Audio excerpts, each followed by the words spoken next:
श्रोते हो, नमस्कार. 2025 या वर्षाला निरोप देण्याची आणि नव्या वर्षाचं स्वागत करण्याची वेळ अगदी जवळ येऊन ठेपली आहे. जुनं वर्ष सरताना आकाशवाणी वृत्तविभागाच्या मागोवा 2025 या 8 भागांच्या मालिकेत आपण संपूर्ण वर्षातल्या महत्त्वाच्या घटनांचं पुनरावलोकन करणार आहोत. या मालिकेच्या आजच्या चौथ्या भागात आपण देश-विदेशातील यावर्षी घडलेल्या महत्त्वाच्या घडामोडी आणि भारताचं परराष्ट्र धोरण याबद्दल पाहूया. श्रोते हो, 2025 हे वर्ष अनेक भूराजनैतिक घडामोडींनी भरलेलं होतं. डोनाल्ड ट्रम्प यांची अमेरिकेच्या राष्ट्राध्यक्षपदी दुसऱ्यांदा निवड, त्यांनी दिलेला अमेरिका फर्स्ट नारा, त्यातून निर्माण झालेलं टेरिफ वॉर, अमेरिकेच्या धोरणांमुळं जगातील अनेक देशांसमोर उभे राहिलेले प्रश्न आणि या सगळ्या गुंतागुंतीच्या परिस्थितीत भक्कमपणे उभा राहिलेला भारत, याचा आपण आढावा घेणार आहोत. यासोबतच आपण एक नजर टाकणार आहोत रशिया-युक्रेन युद्धातल्या घडामोडी, इस्रायल-इराण युद्धाला मिळालेलं नाट्यमय वळण, भारताच्या शेजारील नेपाळ आणि बांगलादेशात निर्माण झालेली तणावपूर्ण परिस्थिती, अशा विविध घडामोडींवर.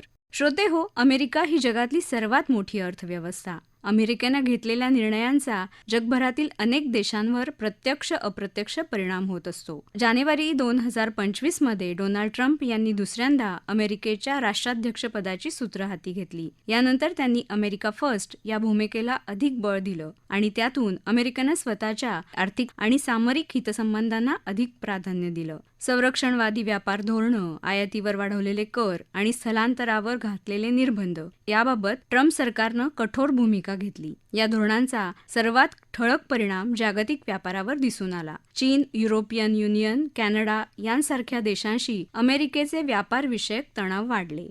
WTO सारख्या बहुपक्षीय संस्थांपेक्षा द्विपक्षीय करारांवर अधिक भर देण्यात आला. परिणामी जागतिक पुरवठा साखळी अस्थिर झाली आणि युरोप अमेरिकेतील परस्पर संबंध कमकुवत झाले. भारतासाठी अमेरिका फर्स्ट हे धोरण संधी आणि आव्हानांचं मिश्रण ठरलं. तरीही भारतानं सर्वसमावेशक आणि संतुलित परराष्ट्र धोरण अवलंबत या आव्हानाला भक्कमपणे तोंड दिलं. यातच 2022 पासून सुरू असलेल्या रशिया-युक्रेन युद्धामुळे केवळ युरोपच नव्हे तर संपूर्ण जगाच्या शांतता, अर्थव्यवस्था आणि ऊर्जा सुरक्षेवर झालेले खोल परिणाम अजूनही जाणवत आहेत. डोनाल्ड ट्रम्प यांनी थेट संवाद आणि वाटाघाटींच्या माध्यमातून युद्ध थांबवण्याचे केलेले प्रयत्न फारसे यशस्वी झाले नाहीत. या पार्श्वभूमीवर भारतानं संवाद आणि शांततेच्या मार्गाचा पुनरुच्चार करत रशिया आणि युक्रेन या दोन्ही देशांशी सातत्यानं संवाद साधला. प्रधानमंत्री नरेंद्र मोदी यांनी हा युद्धाचा काळ नाही, हा भारताचा संदेश जागतिक स्तरावर अधिक ठळकपणे पोहोचवला. भारताची ही भूमिका केवळ राष्ट्रीय हितापुरती मर्यादित न राहता जागतिक शांततेला प्राधान्य देणारी ठरली. ट्रम्प यांची रशिया-युक्रेनमधील मध्यस्थी आणि त्यानंतर त्यांनी राबवलेली कर धोरणं याविषयी भारताच्या दृष्टिकोनातून आढावा घेत आहेत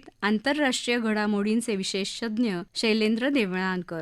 अमेरिकेमध्ये डोनाल्ड ट्रम्प दुसऱ्यांदा राष्ट्राध्यक्ष झाल्यानंतर त्यांनी निवडणूक काळादरम्यान जी आश्वासनं दिली होती, त्यापैकी रशिया युक्रेन युद्ध मी 24 तासात सोडवेल, इस्रायल पॅलेस्टाईन मधला संघर्ष 24 तासात सोडवेल, या दोन्ही त्यांच्या आश्वासनाची पूर्तता त्यांच्या टर्मला आता 1 वर्ष पूर्ण होत आलेलं आहे. मात्र त्यांना ते करता आलेलं नाहीये. त्यानंतर त्यांनी अमेरिकेची आर्थिक परिस्थिती सुधारण्यासाठी एक नवीन आयात शुल्क धोरण आकारलं आणि त्याच्या माध्यमातून जवळपास 150हून अधिक देशांवरचं आयात शुल्क जे आहे ते त्यांनी प्रचंड वाढवलं. त्यापैकी अनेक देशांबरोबर त्यांनी करार केले, त्यांचं आयात शुल्क कमी केलं. मात्र भारताच्या बाबतीमध्ये मात्र त्यांनी अत्यंत नकारात्मक भूमिका घेतली आणि भारताच्या विरोधामध्ये सुरुवातीला 25% आणि आपण रशियाकडनं तेल आयात करतो म्हणून 25% असं 50% आयात शुल्क भारताच्या वस्तूंवरती लावलं. ज्या वस्तू भारत निर्यात करतो याच्या माध्यमातून साधारणतः $32 अब्ज आपला जो व्यापार आहे गुड्स मधला म्हणजे वस्तूंमधला तो बाधित होण्याची शक्यता होती. विशेष करून लेबर इंटेन्सिव्ह ज्या इंडस्ट्रीज आहेत, ज्यामध्ये गार्मेंट्स असेल, लेदर असेल, जेम्स आणि ज्वेलरीज आहे, ऑटो पार्ट्स आहे, ऍग्रिकल्चर, डेअरीज आणि फिशरी प्रॉडक्ट्स आहेत, याच्यावरती त्याचा इम्पॅक्ट होणार होता आणि त्यामुळे डोनाल्ड ट्रम्पला एक पद्धतीने भारताला शिक्षा द्यायची होती. मात्र गेल्या 4 महिन्यातल्या जर आपण घडामोडी पाहिल्या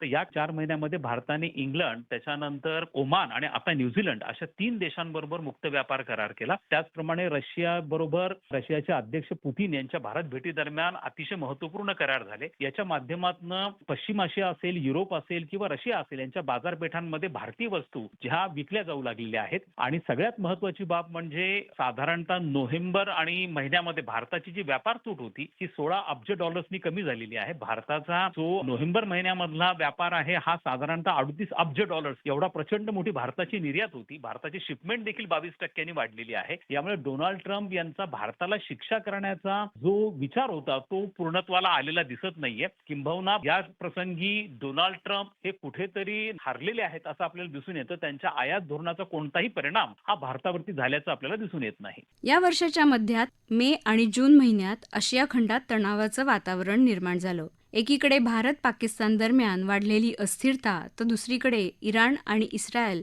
यांच्यात थेट संघर्षाची परिस्थिती उद्भवली. या संघर्षामुळे संपूर्ण मध्य पूर्वेतील शांततेला धोका निर्माण झाला. यावेळीही भारतानं अत्यंत संयमित आणि जबाबदार भूमिका घेतली. संयम, संवाद आणि कूटनीती यावर भारतानं भर दिला.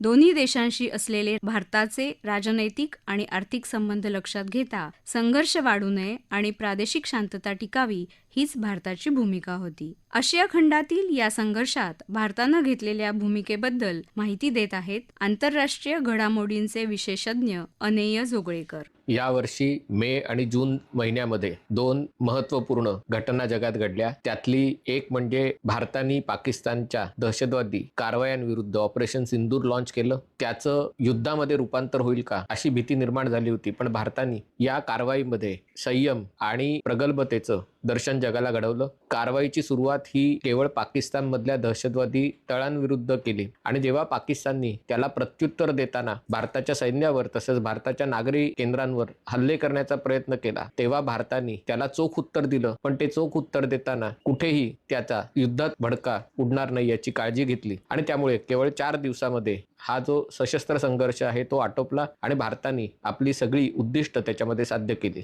त्याच्यानंतरच्या महिन्यामध्ये इराण आणि इस्रायल यांच्यामध्ये संघर्ष झालेला आपण बघितला. अमेरिका आणि इस्रायलनी इराणच्या अणु अस्त्र तंत्रज्ञान कार्यक्रमावर हल्ला केला. त्यांचा असा आरोप होता की हे देश इराण गुप्तपणे अण्वस्त्र निर्माण करण्याचे प्रयत्न करत आहेत. या बाबतीत भारताने पुन्हा एकदा आपल्या प्रगल्भ भूमिकेचं दर्शन घडवलं. भारताचे इराणशीही चांगले संबंध आहेत, इस्रायलशीही चांगले संबंध आहेत. इराणचे आणि भारताचे संबंध आहेत ते सांस्कृतिक संबंध आहेत. इस्रायलशी भारताचे संबंध हे आर्थिकही आहेत, तसेच संरक्षण क्षेत्रही अतिशय महत्त्वाचे संबंध इस्रायलशी आहेत आणि त्यामुळे भारताने या युद्धामध्ये तटस्थ भूमिका घेतली. पण दोन्ही देशांना त्याच्यात मोठ्या युद्धात रूपांतर होणार नाही यासाठी आवाहन केलं आणि कुठेतरी त्याला सकारात्मक प्रतिसाद मिळाला. दरम्यान भारताच्या शेजारील भागातही काही महत्त्वाच्या घडामोडी घडल्या. नेपाळ आणि बांगलादेशमध्ये जेन झी अर्थात तरुण पिढीने भ्रष्टाचार आणि राजकीय अनिश्चिततेविरोधात बंड केलं. भारत चीन संबंध तणावपूर्ण असले तरी भारतानं संवाद सुरू ठेवण्याची नीती स्वीकारली.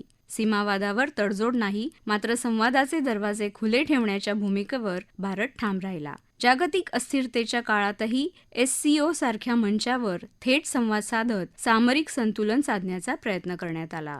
भारताचे शेजारी नेपाळ, भूतान, बांगलादेश, श्रीलंका यासारख्या देशांमध्ये सध्या राजकीय अस्थिरता हे प्रामुख्याने मोठं वैशिष्ट्य आपल्याला दिसून येतं. याची सुरुवात ही श्रीलंकेमध्ये झाली. श्रीलंकेमध्ये मोठ्या प्रमाणावरती लोक रस्त्यावरती आले आणि एक मोठं आंदोलन उभं राहिलं. त्यातनं तिथं सत्तांतर घडून आलं. श्रीलंकेच्या राष्ट्राध्यक्षांना देश सोडून पळून जावं लागलं. त्यानंतर त्याची पुनरावृत्ती ही नेपाळमध्ये झाली आणि नेपाळमध्ये जेनझी ज्याला साधारणतः ह्या तरुण वर्गाचं जे आंदोलन होतं हे प्रामुख्याने इंटरनेट बॅन असेल, सोशल मीडिया बॅन असेल, हे नेपाळ सरकारच्या निर्णयातनं त्याच्या विरोधामध्ये हे प्रोटेस्ट सुरू झालं आणि त्याचंही रूपांतर पुन्हा एकदा अत्यंत हिंसक आंदोलनामध्ये झालं आणि तिथे नेपाळमध्ये सत्तांतर घडून आलं. दरम्यानच्या काळात जुलै 2024 मध्ये बांगलादेशमध्ये अशा स्वरूपाचं आंदोलनाची सुरुवात झाली आणि 5 ऑगस्टला तिथेही सत्तांतर झालं. बांगलादेशच्या पंतप्रधान शेख हसीना ज्या 15 वर्ष बांगलादेशच्या पंतप्रधान होते त्यांना भारतामध्ये पळून यावं लागलं आणि ते भारतामध्ये आश्रित आहेत. परंतु बांगलादेशची जी परिस्थिती आहे ती अत्यंत स्फोटक आणि हिंसक अशा स्वरूपाची बनलेली आहे. गेल्या 1 वर्षापासून तिथं मोहम्मद युनूस यांच्या नेतृत्वाखालचं काळजीवाहू सरकार आहे. मात्र या ठिकाणी तिथं मूलतत्ववादी घटकांचा प्रभाव हा मोठ्या प्रमाणावरती वाढतोय. फेब्रुवारीमध्ये तिथं सार्वत्रिक निवडणूक आहे आणि त्याच्या पूर्वसंध्येला तिथं भयानक हिंसाचार हा चालू आहेत आणि ज्या हिंसाचाराच्या माध्यमातून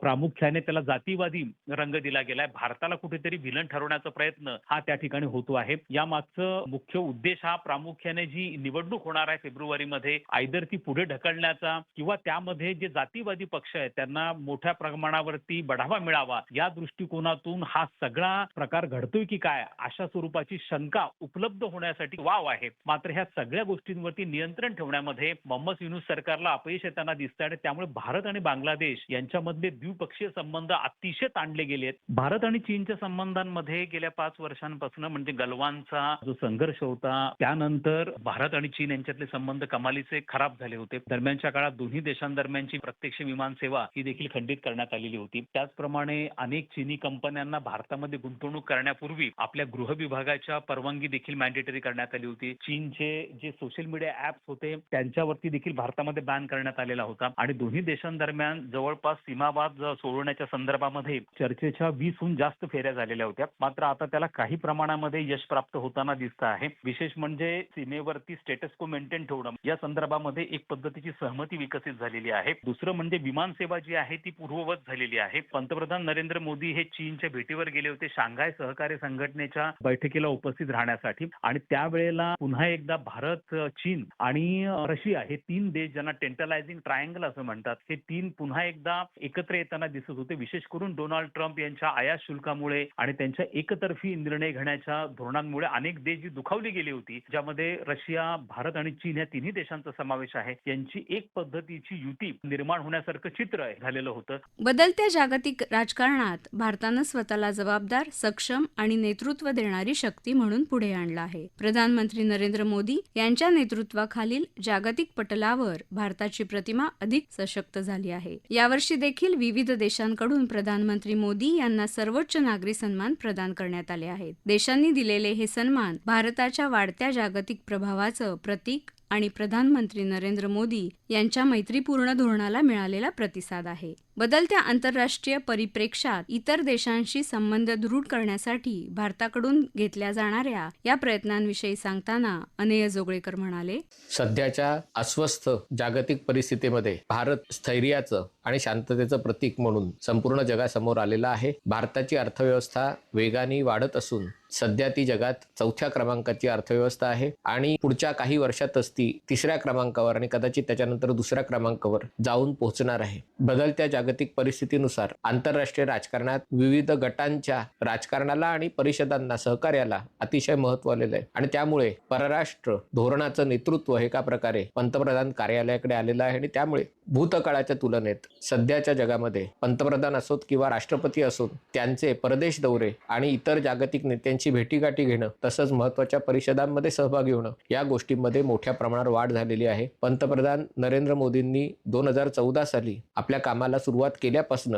जगातल्या अनेक देशांना भेटी दिलेल्या आहेत. त्यांच्या भेटी या अतिशय कार्यक्षम म्हणून ओळखल्या जातात. त्याच्यामध्ये आपल्या शेजारचे सर्व देश, जगातले महत्त्वाचे देश आणि तसंच विकसनशील देशांमधले महत्त्वाचे देश यांना त्यांनी आतापर्यंत भेटी दिलेल्या आहेत. विविध परिषदांमध्ये आणि व्यासपीठांवर त्यांनी भारताची भूमिका स्पष्ट शब्दात मांडलेली आहे. आज भारताची भूमिका तसंच पंतप्रधान नरेंद्र मोदींना जागतिक वलय प्राप्त झालं असून ते जे बोलतात ते ऐकण्यासाठी संपूर्ण जगाचे कान टवकारलेले असतात किंवा ते उत्सुक असतं आणि त्याचाच परिणाम म्हणून जवळपास 29 देशांनी पंतप्रधान नरेंद्र मोदींना आपल्याकडचे सर्वोच्च नागरी सन्मान बहाल केलेले आहेत. एका दृष्टीने भारताच्या आंतरराष्ट्रीय व्यासपीठावरील महत्त्वाच्या स्थानाची ही पोचपावतीच आहे. श्रोते हो, जागतिक भूराजकीय कठीण काळात राष्ट्रीय हित जपणारी आणि जागतिक शांततेला प्राधान्य देणारी आणि हे करताना कोणत्याही एका गटाच्या बाजूनं न झुकणारी भूमिका भारतानं घेतली. त्यामुळे भारत केवळ प्रादेशिक शक्ती न राहता जबाबदार आणि विश्वासार्ह जागतिक नेतृत्व देणारा देश म्हणून पुढे आला आहे.